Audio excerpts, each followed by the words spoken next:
So, welcome everyone to our monthly My Speaker Business community. It's so cool to see. Oh my God, we are spending pretty much again, the whole globe, right? Here in Europe, it's lunchtime, but we have some Asians, we have some, Jennifer from Lebanon. It's cool.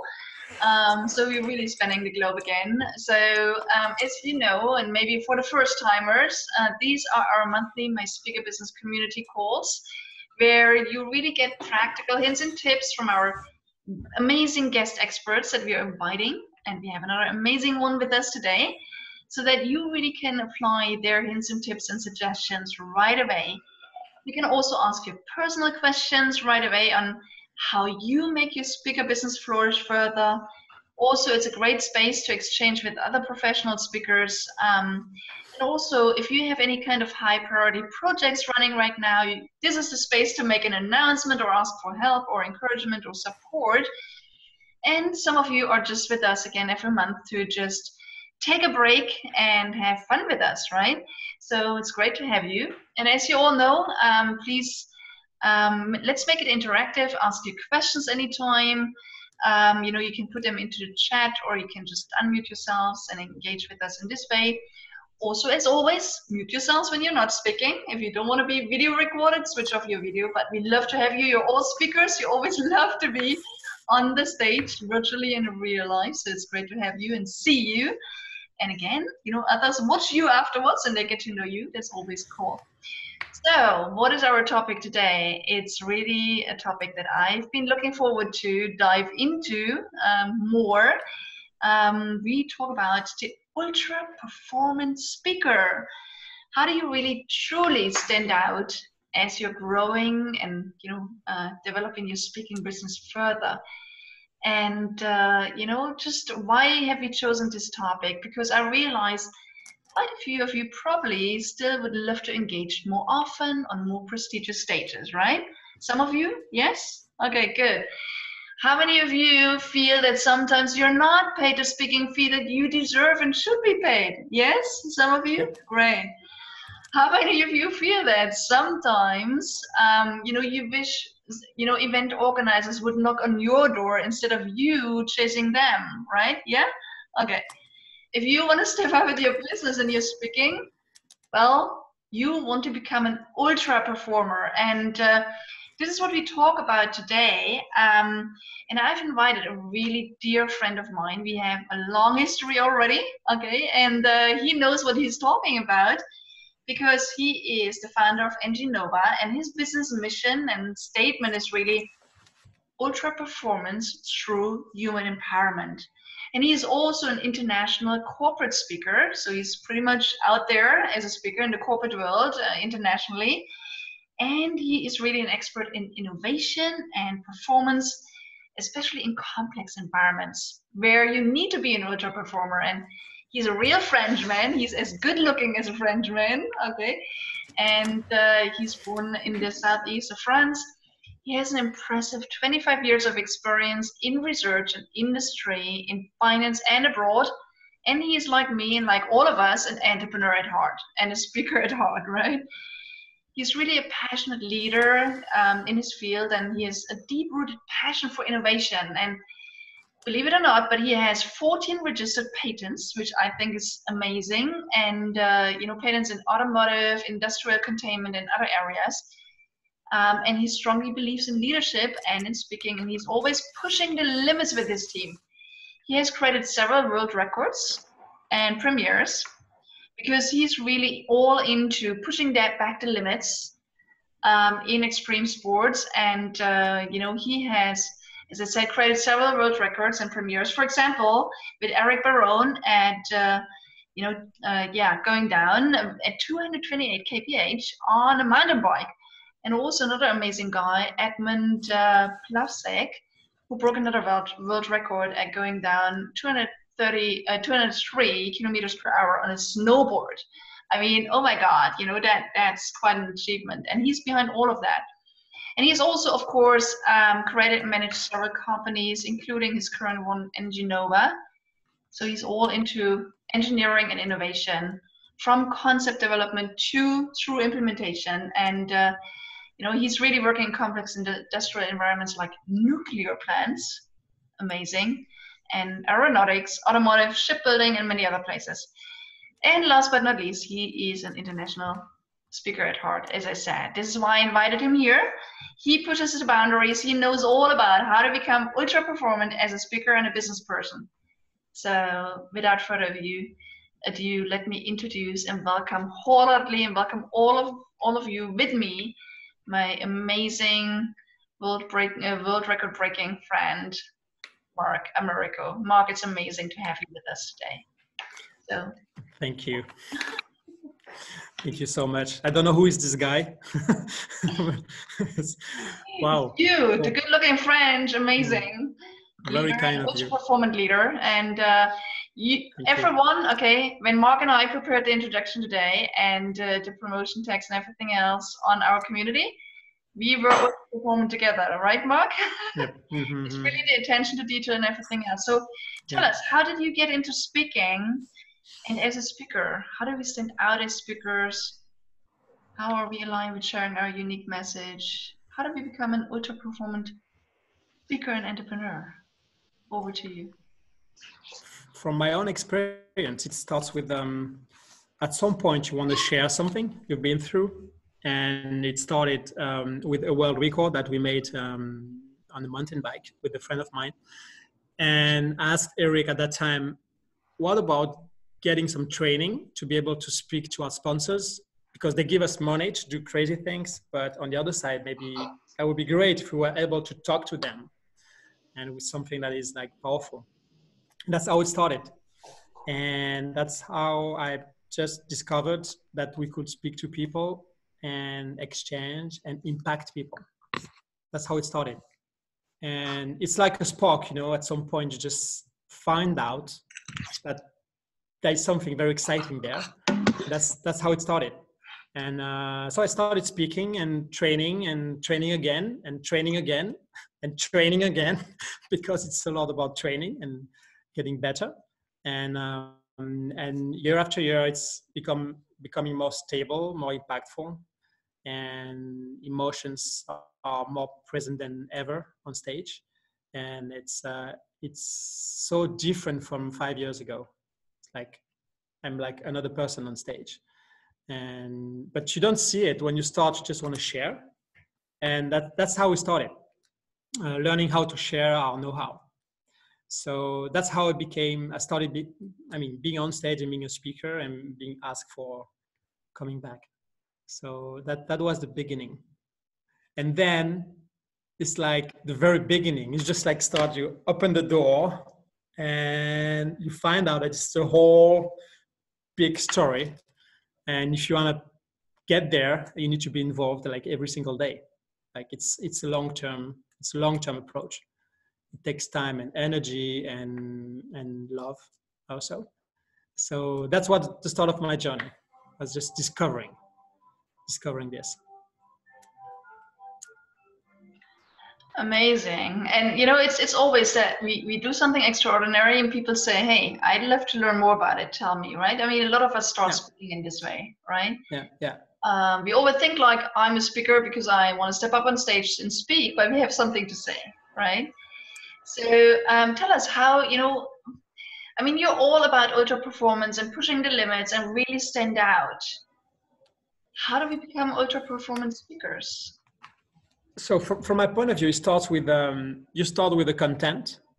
You have something to say, or something that is really valuable. So that's your base. That's where you are legitimate. You can't, from my point of view, don't go there if you don't have like something really solid, because people look for something that is really valuable. So that's like part of your life, part of your experience, whatever.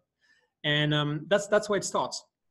And then when you go the first time on stage, you speak like you're overwhelmed by your own experience. So in my case, it was world records. So you look at your own videos and you're like, wow, it's cool. Isn't it cool? You talk to the audience, like being part of sharing the experience. But that's not enough at all. It's not about saying what you've done. I've done great things. Yeah, and so what? So it's all about what's behind this. And today we speak about this, I think, if you invite me, to try to understand what's behind the story. Oh, we have a nice speaker, what he says is very interesting, but what's behind his own story? And when you start speaking, you're more talking about what you've done and you're very happy with it. And it's good, of course. But how did you make it? What made the difference? What made this huge difference? And it's all about this. So ultra performance, I would say, first of all, it's my own word. So my definition of ultra performance is 2 dimensions. Ultra performance is about reaching a very high level of technical result. I would say a world record or an amazing performance on stage. That's the technical side. But the second side of ultra performance is about this human side, how you get so committed, involved, enjoying yourself, finding pleasure in what you do as an individual or as a group, as a collective.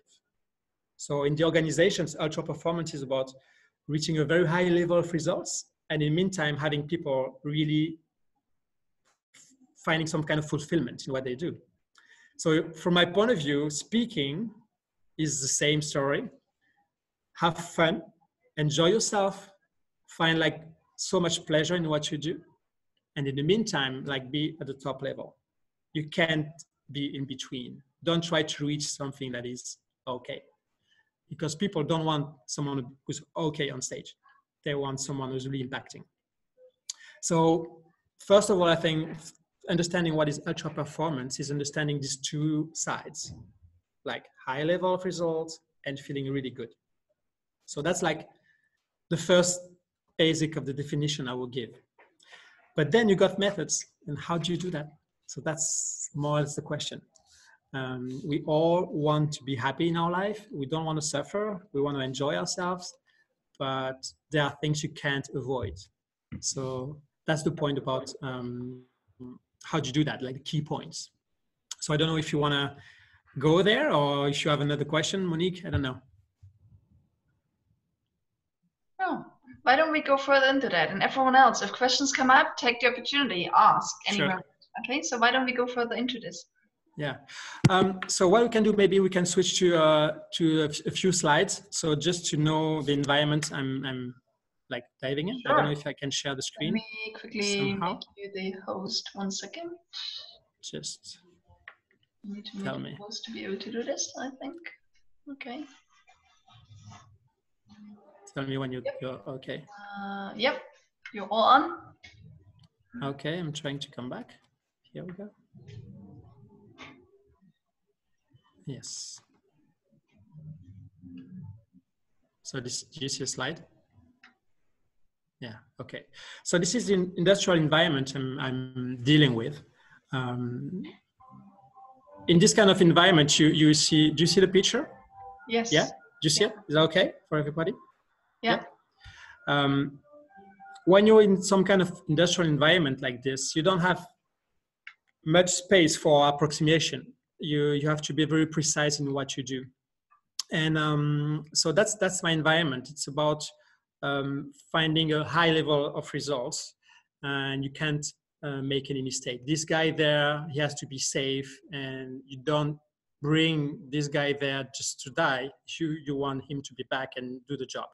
So more or less, that's what I do in my industrial environment. And the same in extreme sports, same kind of environment, very complex. Maybe you've seen some videos or some pictures. You go on my website, marc-amerigo.com, and you will see a bunch of videos and pictures. So this picture is just to tell you about our daily environment, our complex environment.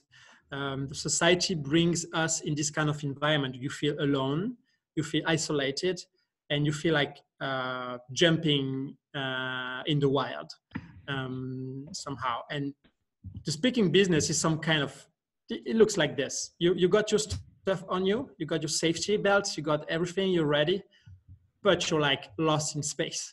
So I like this image because it's part of our daily job as speakers. But what I would like to share is this dimension, which is the picture of a blue marble taken by the American astronauts of Apollo.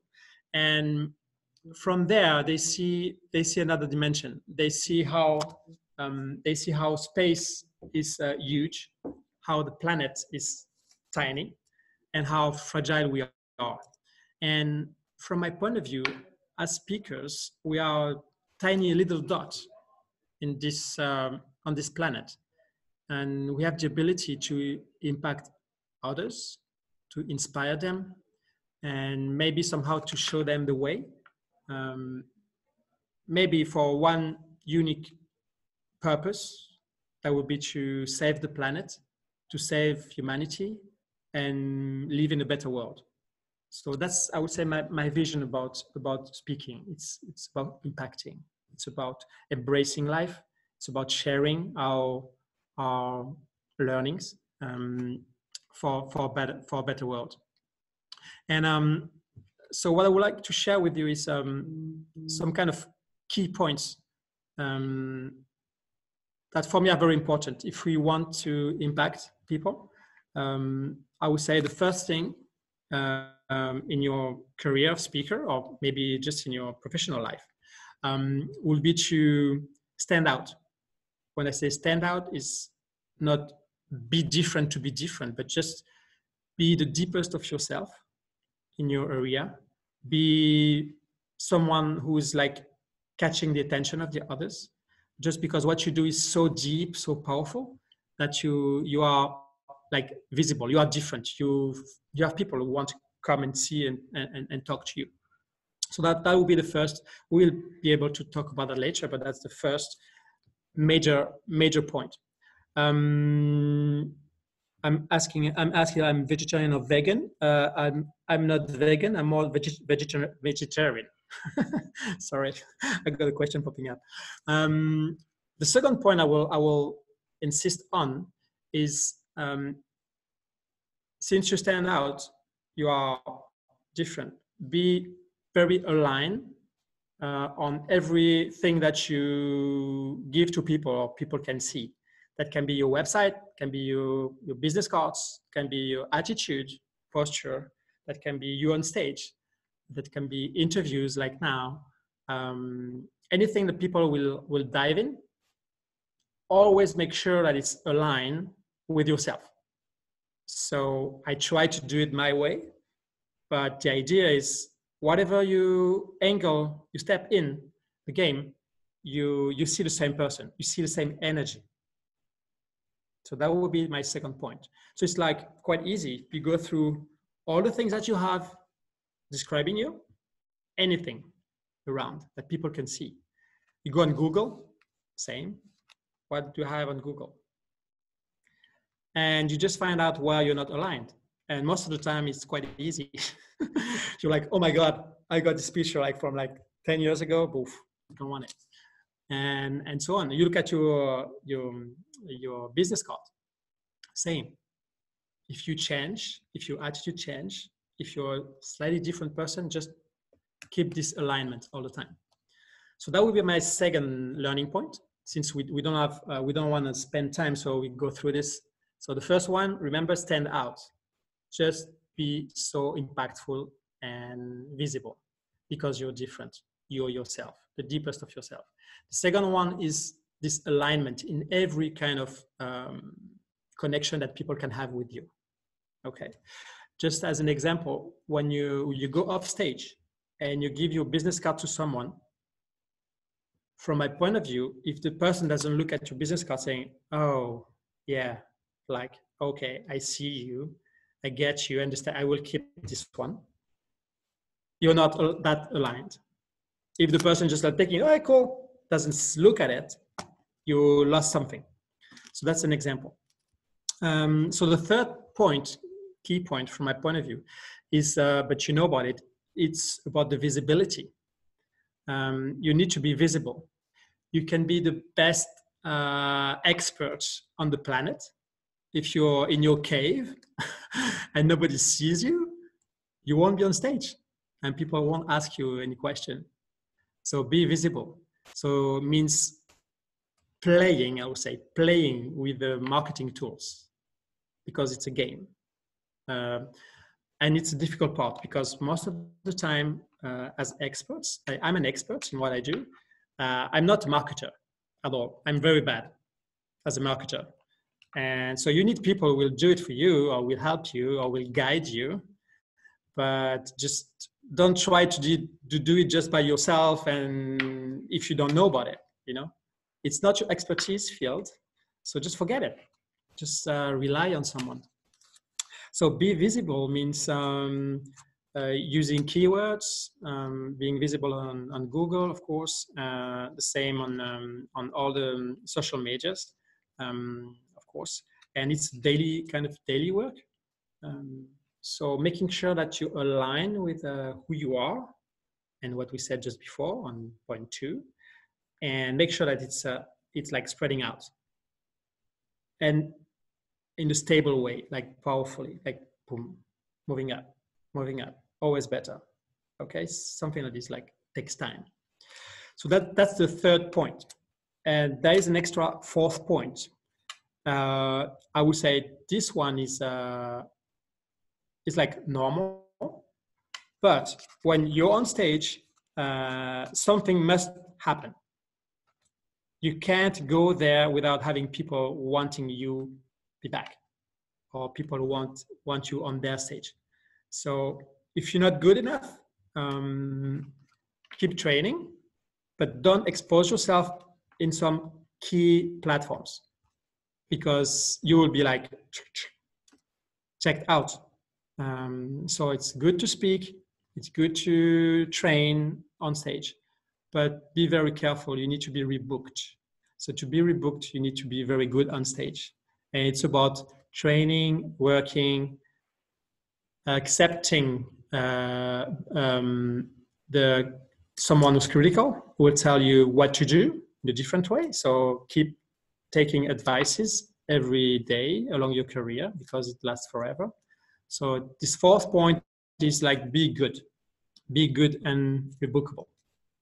So that would be like the 4 major key points about this, my vision of like succeeding or having some kind of something really solid and stable along the way. So that's what I will say as an introduction. Fabulous, that's great. And Marc, we do have actually a couple of questions. Like Sri was asking at the beginning, how do you actually know if your message is worth speaking about? That's a good question, right? That's a very good question. It comes from you. You got 2 things. How you feel about your message, like if you really feel it deeply. For some reasons, it's a good message. It's like if you have something that is in you, like really deep and powerful, it's a good message. And then you have to align you and your message with who is your audience. And that's another point. The point is not having a message to the entire planet. That doesn't make sense. It's like you won't be able to create a pen for the entire planet, because this one has 4 colors, and most of the people, they just want 1 color.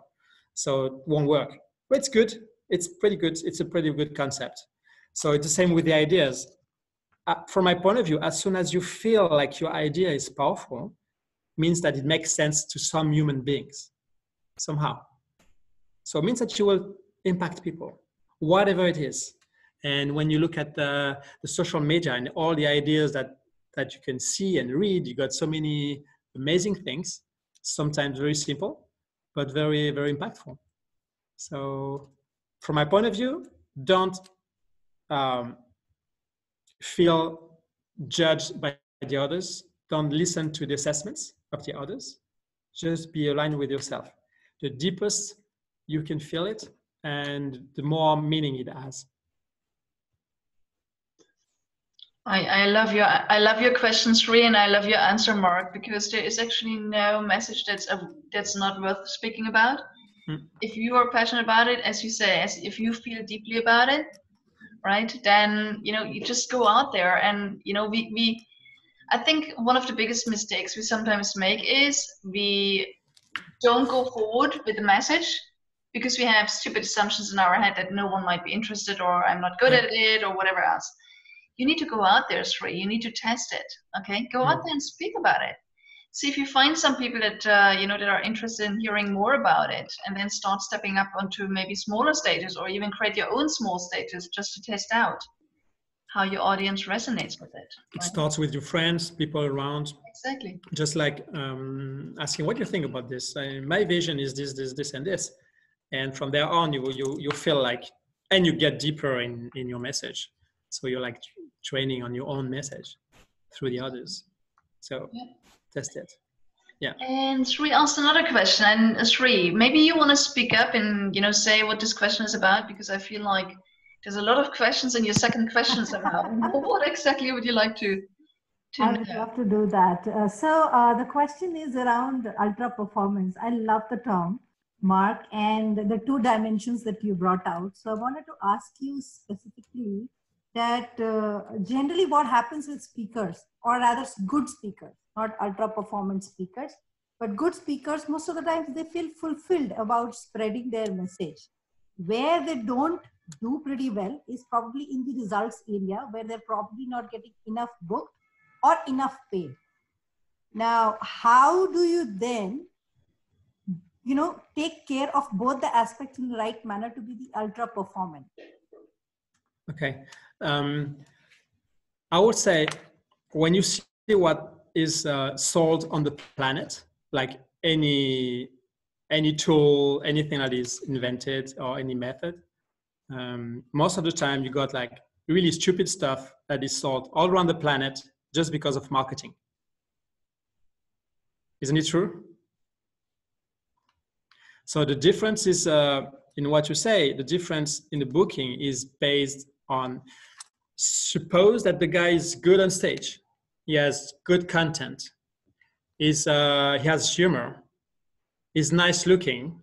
He has energy. But whatever you look on Google for, you don't find him. You don't find this guy. Okay? And he's just jumping from one stage to another just because of he's pretty good. So it's quite limited. If you're not marketed, at some point you're limited. Except it for a few people. I will just don't do any marketing and just like blow the stage away and be amazing. So I'm not talking about this kind of aliens. There are many, but I'm more talking about someone who's good on stage, who's really influencer, who's like has a good impact, but doesn't talk that much. And there's also something else about the price, the cost of a speaker. Don't be scared by a cost. So what's important is to be aligned with your image. Let's say that you got a very strong image, and on the other side, you put a very low price. Let's say that I will propose to you a great car, an amazing car, modern car, like that is powerful, beautiful, like with a wonderful design. But I tell you that this car just costs like $500. The first reaction will be like, there's a problem somewhere. Something is not aligned, for sure. It's an old car, or it's broken, or it will break next week, whatever. And it's the same with the speaker. If you have a very low price, felt like a very low price compared to what you propose, something's wrong. You're not aligned. So there's this question about not enough paid. Is it a kind of assessment? Does it mean, is he paid under his real cost? Or does he feel like he's not paid enough? There's a question of alignment. If you're aligned, it's most of the time, even if you higher your price, it makes things easier because there is no doubt. You're like, oh, this guy looks very good and the price is high. Okay, it fits, it's fine. Can I afford him? It's another question. You see, but I would like to have him. So maybe I will just do my best to get some money from somewhere else and arrange it and make sure I can pay this guy or this woman or this person. I want the message. And so I will do my best to have the person on stage, on my stage. So does it answer your question? Yes, it does. Thank somehow? you so much, Mark. Okay, cool. Yes, it does. Thank you. I mean, I fully agree, Mark, with what you're saying. I mean, you need to balance it out, right? I mean, yeah, as a speaker, it's not enough to just be a good speaker on stage, right? You also need to make sure that you know, I mean, speaking is a value exchange, right? Yep. Again, I have a great friend, and he keeps saying, Monique, if you know, if you're in love with something and we're not being paid at what we think we deserve, we fall out of love. We don't want that either, right? I mean, we are bringing a lot as a speaker. We're bringing expertise, we're bringing experience, we're bringing our stories. You know, we are having an impact on our audience. That's why we're booked as speakers.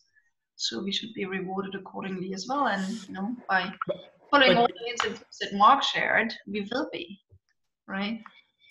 So I would add one thing about the fees.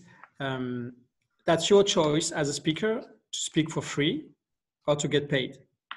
My choice about education, because I feel, and everybody knows, that education is a key of the future of the planet and humanity. So I spend time giving talks in education programs. Like here, I'm in my former college when I was a kid, so it's quite fun to be here. And so I've been speaking to all the professors 10 days ago. There were 200, and I came here for free. Even my cost is quite high, it's like 7K plus. But I came here for free just because I know that the message is very impactful for them and for the kids. And the companies I work with in the corporate world has money to pay me for other gigs and do my job. So it's like you can choose both ways, but your price has to be aligned with your message and the quality of your message and your impact. yes. And very important what you're saying, Mark. Sarah was asking me, does Monique agree on this fourth point? Sarah, I don't know which fourth point you mean. I guess you were talking about what Mark said about making sure that you're giving a good speech, that you're, you know, stepping up on the stages where your message and the impact you're having is aligned, or what? No, that it should be aligned. I understood, but being very good. I was just, I mean, it needs a bit of differentiation, because you said, don't expose yourself on too important stages because you will be cut out if you don't perform well enough. And of course, I agree very much. We shouldn't go up onto a too important stage if we know we can't deliver. However, and that's why I asked Monique, what do you say? Because we need to have the courage to go when we think we're good enough, and then we may meet stuff that be ready and patient. Be ready and patient. Yeah. And when the opportunity pops up to go on the main stage, and you're just like, you don't feel like going there, but you're like very close. You will never feel like going there, I guess. Yeah. Yes, you feel. Yeah, you feel like. Because you're ready for it. Somehow. Yeah. But it's a jump. At some point, there will be jumps in your career when you go on the stage and you don't feel like going there. You're like, oh, that's too big for me. And then you go. But you go because you're close to it. But you're just like, if you're just like not ready and really far away, don't go there. Yeah. Because you're too exposed. You're not ready. I mean, if it's like going on the Everest mountain. If you're not ready to go there, you don't want to die. It's the same story. It's about nature. If you feel like you're almost ready to do that, okay, sure, get committed, because you will train, you will go to this next step that will help you. If you're like too far away, you can't do that. Too dangerous. It's a danger zone. I fully agree. I mean, and it's not black and white. It's not, you know, I mean, we shouldn't hold back to step up onto greater stages over time, right? I mean, it can go into two directions, right? We could say, oh my God, I'm not ready. I'm not going to go. Sometimes we need to push ourselves to reach the next level, right? But if you've never been on stages, or, you know, you've been speaking to 5 or 10 people, and then you're invited to speak to 10,000 people, and you're the main speaker on that stage for 3 hours, you know, I mean, we also need to be very honest with ourselves to say, am I ready? You know, do I feel like I will really give a sparkling, ultra-performant performance, right? I mean, will I really be able to meet the expectations and deliver in a great way? So we always stretch ourselves onto the next stage, right? Because that's how we grow, that's how we gain experience. But we also, and that's where I see a lot of, you know, especially early phase speakers go wrong. They just grab any stage where they could speak on, and that could have a negative impact on your reputation. If it's not your topic and you're not an expert on that, you know, be honest and say, this is not my expertise. I'll recommend another speaker if you can. Or if it's not the right size of audience, or, you know, or whatever else. You need to manage expectations. Otherwise, again, the world of speakers is really small. You know, if you promise and you under-deliver, it can have a negative impact on you not being booked on stages like that again. Definitely not soon. So well, yeah. It goes back to the kind of zone, you know, we speak a lot about the comfort zone. So the comfort zone is where you feel comfortable and you're fine with it. And then there's this risk zone. That's the zone where, and we have this a lot in extreme sports, that's the area where you can, by the training, you can be there, that you have a risk, but you deal with the risk. So that's where you go. On these stages, you go there and you deal with the risk. You know how to do it. And then there's this danger zone. The danger zone is like you can die. And you don't know if you will die or not, you know? So you don't go there. Just like forget about it. Too dangerous. So, okay, yeah. Beautiful. So there's more questions coming up. Marc, there sure. is one. What is your experience with speaker bureaus? Oh, very interesting.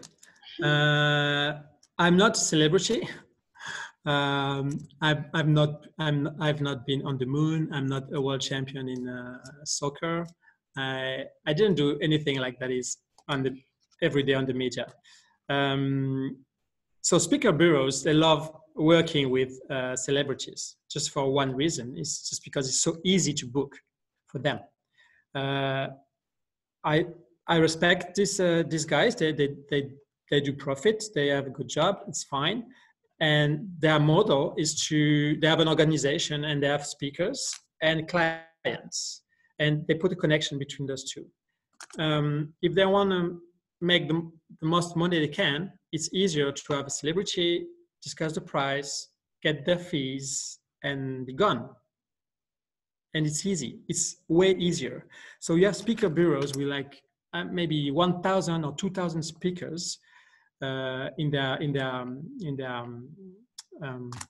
registration as members, but they just work with maybe 50, and that's the reality of most of the speaker bureaus. So from my point, I have a few. I chose 3 speaker bureaus, but I don't work much with them. It's like I do my own story, my own work, and my own marketing, and sometimes have an interconnection with them. But most of the time I just do my own way.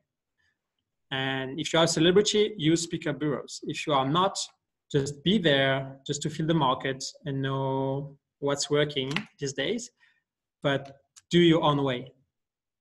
That's what I would say. I have the same experience, thank you very much. But how do you get your bookings? Just by social media?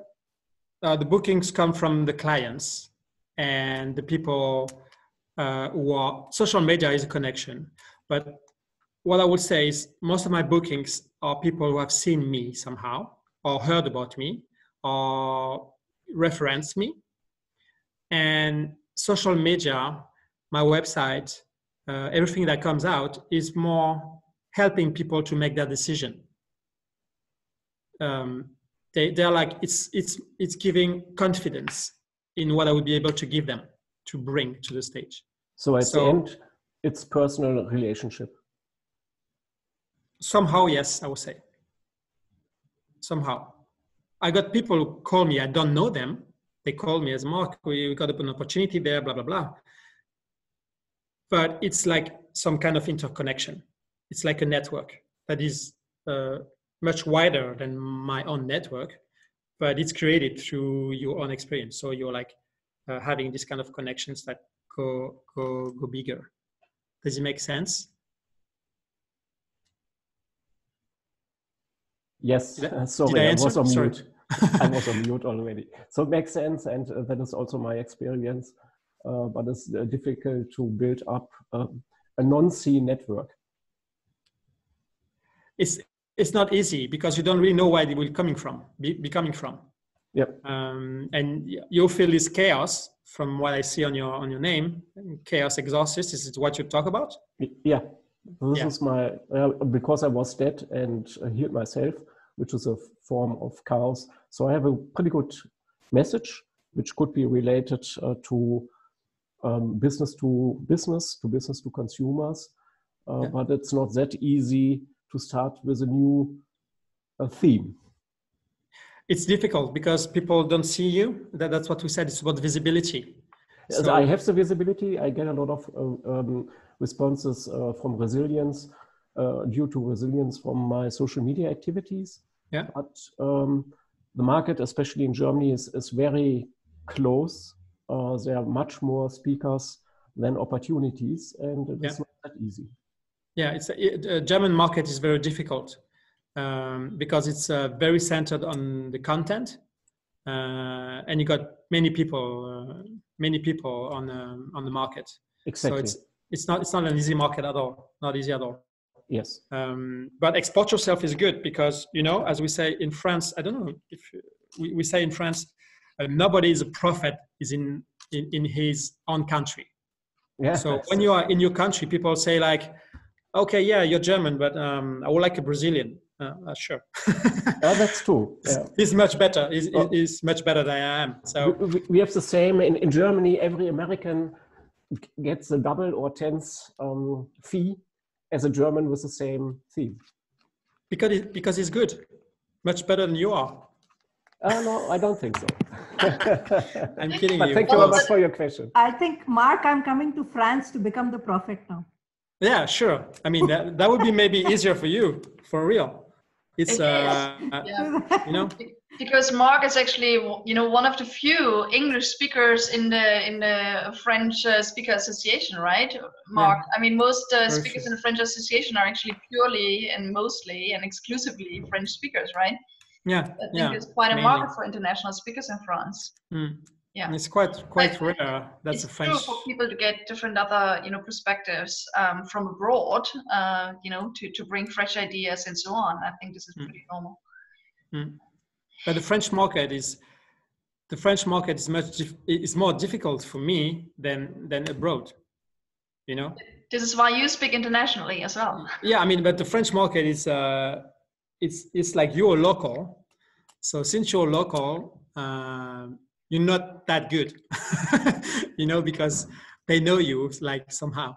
You see what I mean? It's like when you're local, it's much more difficult to stand out. I would say to stand out. But then again, you stand out also with your topic. You stand out with your experience, right? I mean, you stand out with your personality on stage. I mean, there's so many things that you stand out with. It's not only the question where you are from, but you're right. I mean, that also plays a role. Right. There are many things around. Yeah. And that's why I was saying when we started that it's a lot about training and training again, because you learn about yourself, you learn about how you connect to others, you're more flexible, you feel better, so you're more relaxed in what you do. You know, it's always training about your voice, your message, and always thinking about what can I do better. But anyhow, we have the same situation, French and German market, what I understood. So how did you enter the international market? Oh, the easiest way is to do it with your local international companies. I see. Because they need you to speak internationally because they have international connections. And then all of a sudden you're connected to people all around the planet. And it makes things easier.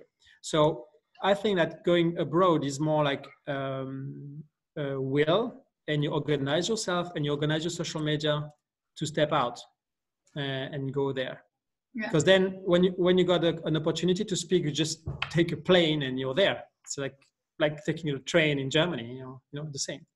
Okay, that's follow the customer. Yeah, sure. I see. Thank you very much. Yeah, and also, you know, I mean, as Mark is saying, you know, when, for example, one of his clients is running whatever, like a yearly executive meeting or something else, right? I mean, then they say, hey, come to our global meeting. And then, you know, again, executives from other countries see you to say, hey, you know, come to our regional meeting or come to our country meeting, right? Yeah.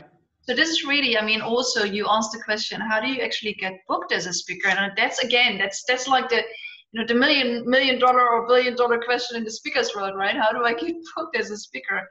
I mean, again, it comes back to what Mark is saying. You need to be visible. I mean, also you know, I'm on a stage somewhere, and then people see me on the website, and then either sometimes 6 months or either right away or 6 months or 12 months or a few years later, they knock on my door and say, hey, you've been speaking there. Would you love to speak at our event too? Or, hey, you know what, I checked out your YouTube channel and we love how you're coming across on your speaking videos. Or how, you know, people say, hey, you know what, I asked my friend, like, for example, once I was a keynote speaker in Singapore, and then at that conference, you know, his friend from Malaysia said, hey, we're also needing speakers the week after. Who do you have as speakers? And then they kind of shipped us over the week after actually to speak there as well, right? So, you know, this is how you get out there. So I think it all comes back to being visible, Mark, right? I mean, giving an ultra performance on stage once you are on stage, right? Because that almost every speech time and stage time can lead and often leads to 1, 2, or 3 other stage times, right? And, you know, and it's really visibility, right? And Sri asked also a good question I think we could spend a little more time on is, how do you actually get visible, right? So, Mark, what do you do to get more visible out there as a speaker? I told you I'm not the marketer. So. Okay, we're going to be working on that with you, okay? So what's your marketer does for you to be visible? Let's ask that question.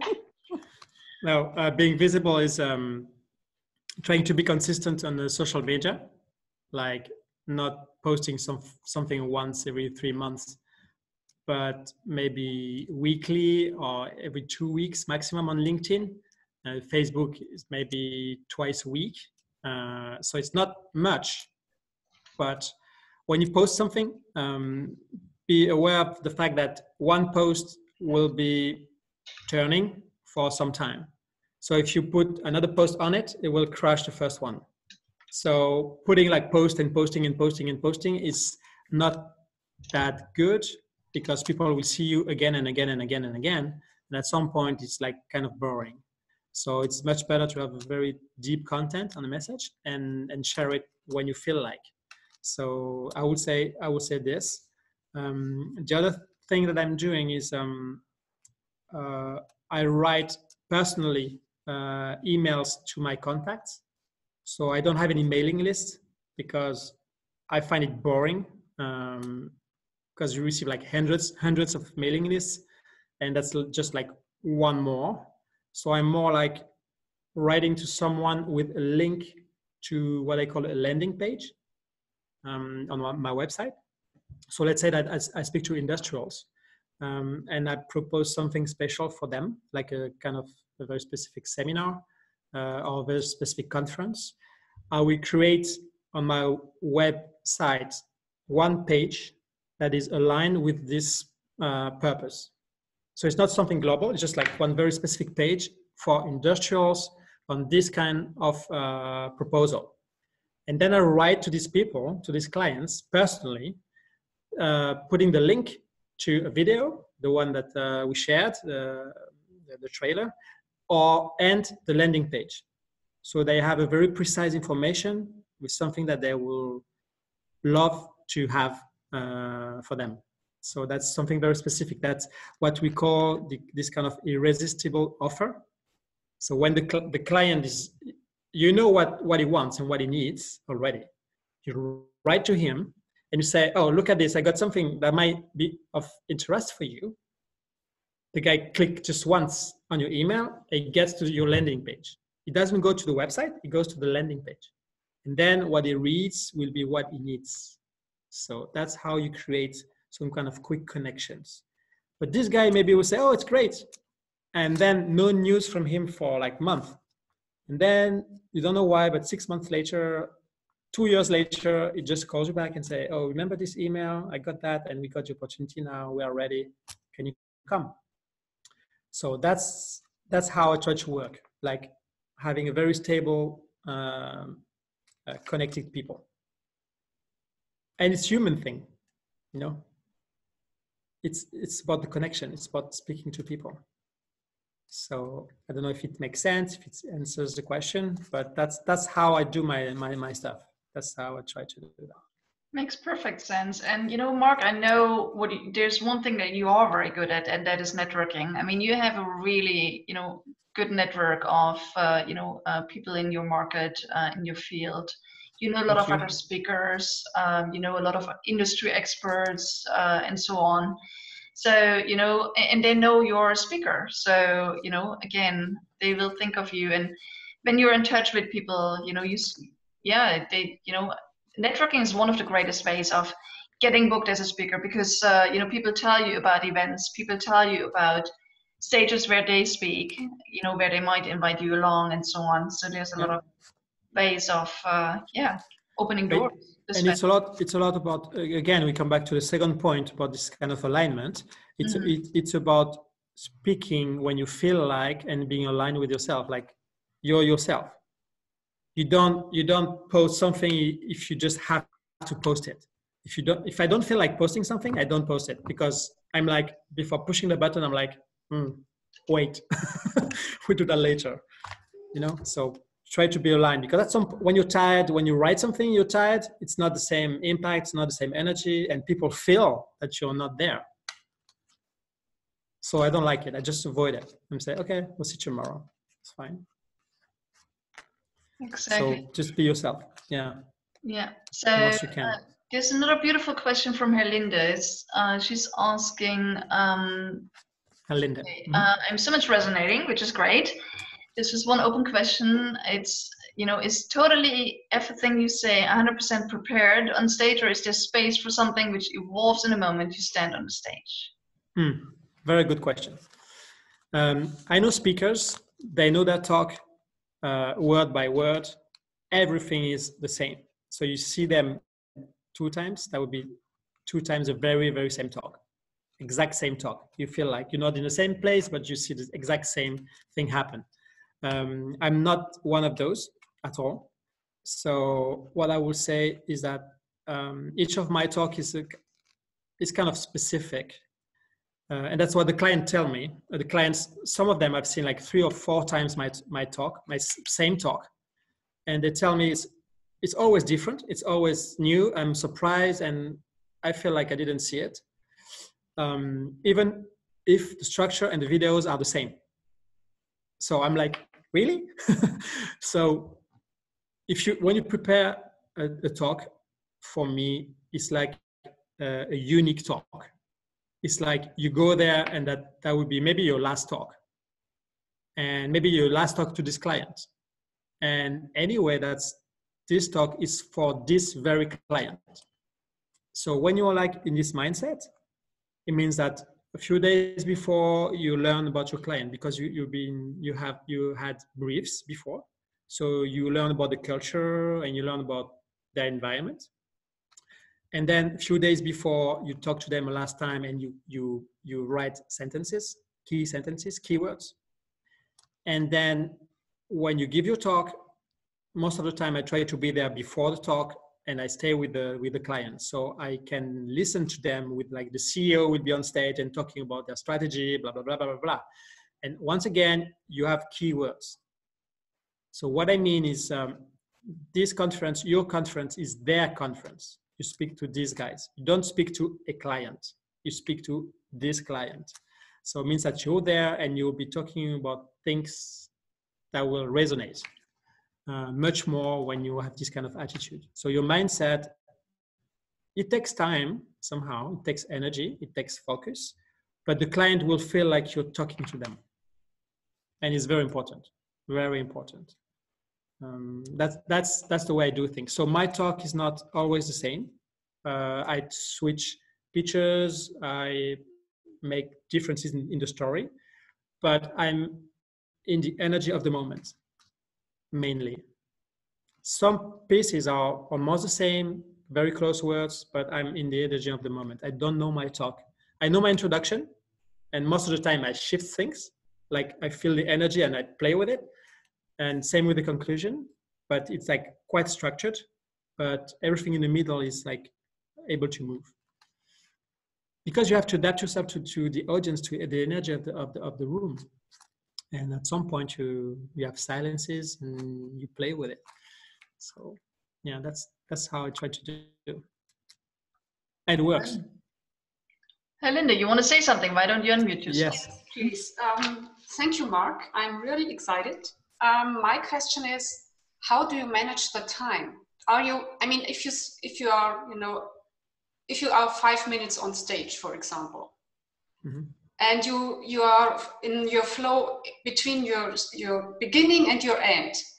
So how can you manage that in between, that you are really on the spot? Because I think the worst thing is to run over time and someone is saying you have to come to an end or something. Especially when you have only 5 minutes. Exactly. So how do you do that? So there is one key that is quite simple, is always make sure that you have time for your conclusion. Yes. It's much better to cut your talk in the middle and give the best conclusion ever than running to the end and like just crashing your conclusion. You see what I mean? So it's like you feel like you have a kind of countdown, and at some point you know that you have to shift to the next part. Right. So you know that you've got 20 minutes left, and in this last 20 minutes you need to shift to the last part. Right. So somehow you will just like shorten your previous part. See what I mean? And then you got like 20 minutes safe, and you're again in your flow. And then you have your conclusion. And the conclusion, if you know that it's 5 minutes, it's 5 minutes. It's not 4. It's 5. So, and you see that with your countdown, you see that you got like 7 minutes left. You do that. You know that in 2 minutes you have to switch to your conclusion. I see. Why? Because if your conclusion takes 5 minutes with the pauses and the impact, it's not 3 minutes. It's 5. Otherwise, the impact would be different. So if you do this way, you have your introduction, that is fine, take the time it takes.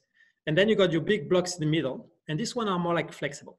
So play with them and save your conclusion. And do you have absolutely, just a very practical question. Do you have a watch in front of you, or what do you do then? You have to have one. Anyhow, you have to have a marker that shows you the time you have. Now I'm like, I have this ability to feel the time, so I can play with it. I'm quite fine without even a watch. So I know if you tell me 20 minutes, I can do 20 minutes, 45, it's 45, 1 hour, 1 hour 20. I can play with it. It's okay. But I always try to have a watch and a big one that shows me the timing. It's very important. Thank you. It was perfect for me. You're most welcome, Linda. And another quick hint, if you don't have a watch, have someone in the audience that keeps an eye out for you. So, you know, in several events, I had someone that would say, you know, like 10 minutes or 5 minutes or, you know, so. But the thing with, I don't like it because you have some information that steps in when you don't need it. It's like you're in the middle of something that is very impactful, and all of a sudden you got someone 10 minutes, like, you know, I mean, you see the person. Well, so you wouldn't make it that obvious, right? No, but what I mean is that you have some information that steps in when you don't expect it. When you have a watch, you're the master of your time. You can look at your watch whenever you want, whenever you need, when you have a pause. Yeah. Everyone has their own preferences of how to run these things. Yeah. But that's what I prefer. I prefer to be totally autonomous and Good. Yes. Okay. Good. I think we're on the hour pretty much. Okay. Yeah. And sharp on time. Why don't we round it off? Just a quick, perspiring, summary, Marc, of what makes a speaker ultra and stand out and be unique and amazing and really step up their speaking. The most exciting things about talking on stage is to connect to people.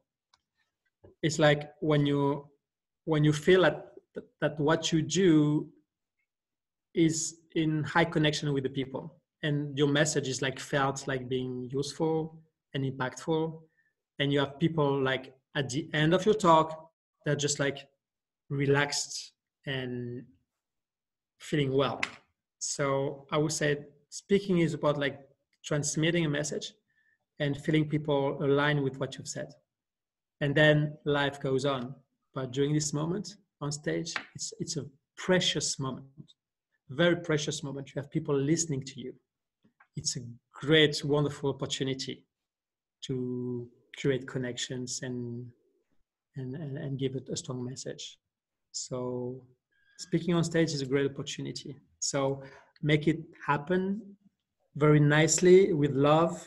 Do your best and enjoy this moment. Try to find it, to create this space. That's what I would say as a conclusion. Beautiful. Of emotions. Yes. Beautiful summary. It all, you know, I mean, it all comes back. The technical things and everything else is important, but it all comes back to the human factor, right? Yeah. Us as Emotions. speakers, our care for our audience, our care for making a difference. Yeah. You know, our intention to shift something in some way. And then, you know, everyone in the audience, never forget, it's not an audience. It's you know, it's individuals in front of you that, you know, human beings who want to share. So exactly, yeah. Exactly. Good, beautiful. So yeah, thank you, Marc. It's been amazing. Thank you. Board. And Merci beaucoup. I love how you marry the ultra performance with the human factor, with the speaking success and everything else. And thank you for being here with us, with me, with everyone on our call. Thank you all for being here with us today. And you know, I mean, yeah. Thank you for your messages. Thank you, Roger, for what you said. People will remember not what you said with the words, but how you made them feel. Exactly. It's very true.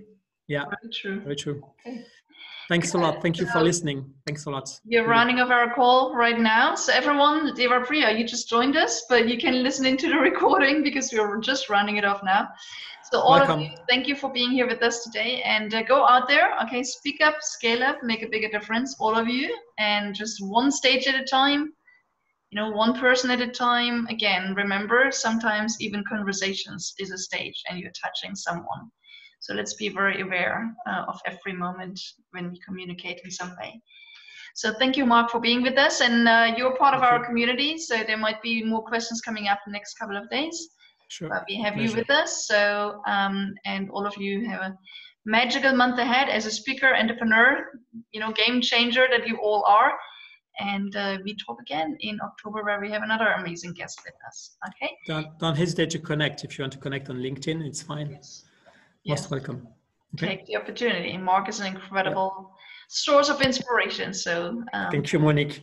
You are. Marc, my connection is already on your way. Good. Okay. Welcome. Bye, everybody. Thanks a lot. All the best, everyone. Bye. See you. Enjoy your time. Have a good time. Bye. Take care.